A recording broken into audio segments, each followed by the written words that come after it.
এইটো কোচ ৰাজবংশী আক্ৰাছৰ পৰা মোক অলপ আগত লগ কৰি পেলাই গৈছে। আলোচনা এটাই যে কোচ ৰাজবংশী বা আদিবাসীসকলৰ যিটো জনজাতিকৰণৰ ক্ষেত্ৰত আমি আগত যিটো NOC দিছে, ইয়াতে ভাল থাকিলে ভাল, এইখিনি কথাটো কৈছোঁ। মই ইয়াৰ পৰা আৰু মই কৈছোঁ আগত যি ষ্টেণ্ড দিছে ইয়াতে মোৰ ষ্টেণ্ডটো ভাল থাকিব।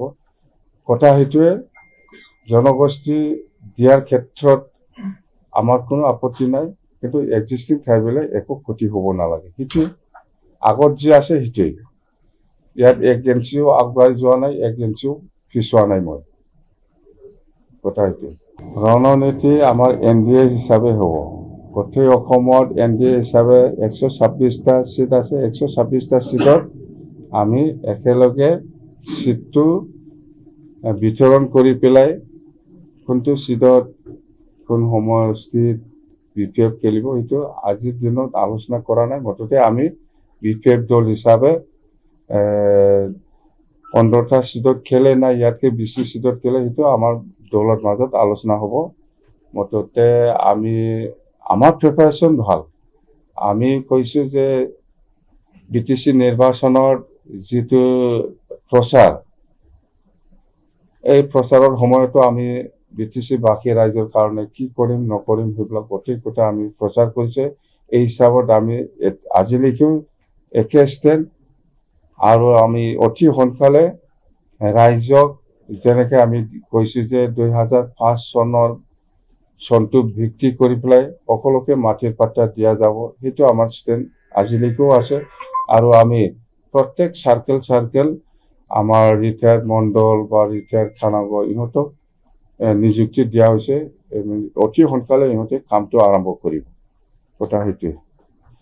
আৰু আমি যেনিবা ইয়াং ল'ৰা ছোৱালীসকলৰ, বেকাৰ ল'ৰা ছোৱালীসকলৰ কাৰণে 100 crore ব্যৱহাৰ কৰিম বুলি কৈছে। সেইটো আমি বাজেটত ধৰিছোঁ। এইটো আমি ফেব্ৰুৱাৰী প্ৰথম সপ্তাহতে আমি আৰম্ভ কৰিম।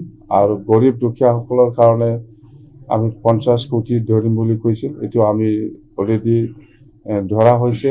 আৰু সেল্ফ হেল্প গ্ৰুপৰ কাৰণে 50 কোটি, সেইবিলাক চব মুঠতে ইলেকশ্যনত আমি যিটো কমিটমেণ্ট দিছে সেইটো আমি কাম কৰিম। আমি পিছুৱাই যোৱা নাই। কথা সেইটোৱে।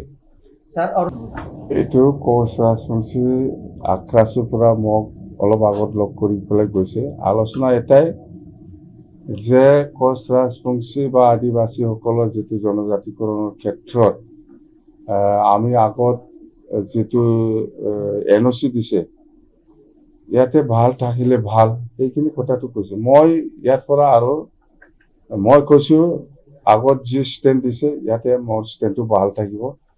কথা সেইটোৱে, জনগোষ্ঠী দিয়াৰ ক্ষেত্ৰত আমাৰ কোনো আপত্তি নাই, কিন্তু এক্সিষ্টিং ট্ৰাইবেলে একো ক্ষতি হ'ব নালাগে। সেইটোৱে আগত যি আছে সেইটোৱেই।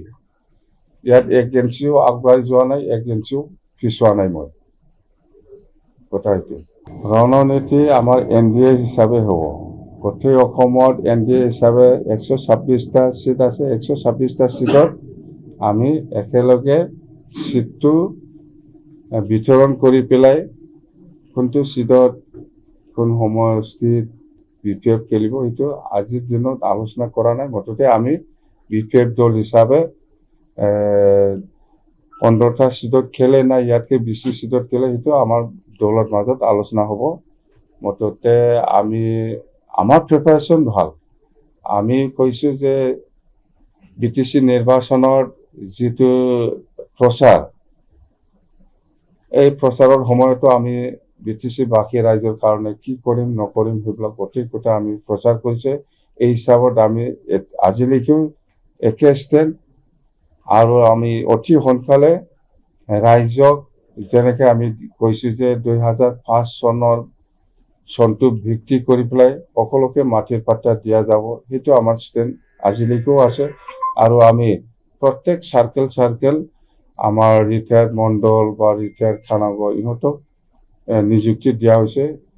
অতি সোনকালে ইহঁতে কামটো আৰম্ভ কৰিব। কথা সেইটোৱে। আৰু আমি যেনিবা ইয়াং ল'ৰা ছোৱালীসকলৰ, বেকাৰ ল'ৰা ছোৱালীসকলৰ কাৰণে 100 crore ব্যৱহাৰ কৰিম বুলি কৈছে। সেইটো আমি বাজেটত ধৰিছোঁ। এইটো আমি ফেব্ৰুৱাৰী প্ৰথম সপ্তাহতে আমি আৰম্ভ কৰিম আৰু গৰীব দুখীয়াসকলৰ কাৰণে আমি 50 কোটি ধৰিম বুলি কৈছিল। এইটো আমি অলৰেডি ধৰা হৈছে আৰু সেল্ফ হেল্প গ্ৰুপৰ কাৰণে 50 কোটি সেইবিলাক চব মুঠতে ইলেকশ্যনত আমি যিটো কমিটমেণ্ট দিছে সেইটো আমি কাম কৰিম। আমি পিছুৱাই যোৱা নাই, কথা সেইটোৱে। স্যাৰ